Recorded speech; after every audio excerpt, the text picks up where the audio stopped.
Okay, so I've asked my friend Josh here to get my bear can open.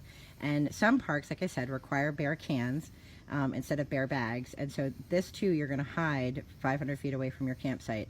But this is why it's tricky to get open. So show me what it would be like for a bear to get this open.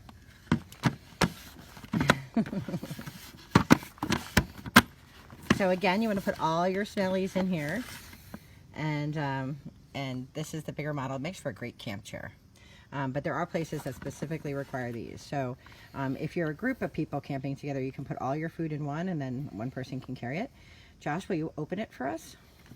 So it has a double lock system.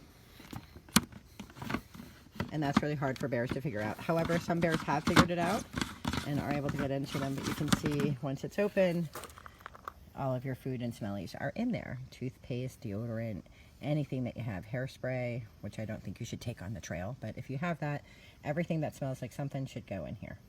Okay.